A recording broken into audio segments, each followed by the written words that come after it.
UPI ద్వారా రోజురోజుకు పెరుగుతున్న నగదు బదిలీలతో పలు సమస్యలు ఎదురవుతున్నాయి. అందులో పొరపాటున ఇతరులకు నగదు బదిలీ చేయటం ఒకటి.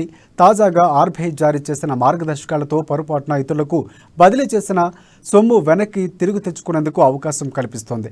నగదు బదిలీలో పొరపాటు జరిగితే వెంటనే ఆ విషయాన్ని నగదు బదిలీకి వినియోగించిన పేమెంట్ సిస్టమ్, పేటీఎం, అలాగే జీపీ, ఫోన్పే వంటి యూపీఐ ప్లాట్ఫామ్లకు ఫిర్యాదు చేయాలని, లేని పరిధిలో national payments corporation of India అంటే ఎన్పీఓకి ఫిర్యాదు చేయాలి.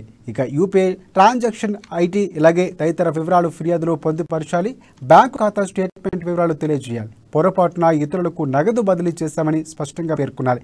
ఇక తగిన సమయంలో నగదు వెనక్కి రాని పక్షంలో పేమెంట్ సర్వీస్ ప్రొవైడర్ బ్యాంకుకు ఫిర్యాదు చేయాలి. ఇక అయినా సమస్య పరిష్కారం కాకపోతే బ్యాంకింగ్ అంబుడ్స్మన్కు సంప్రదించవచ్చంటూ ఆర్బీఐ ప్రకటించింది.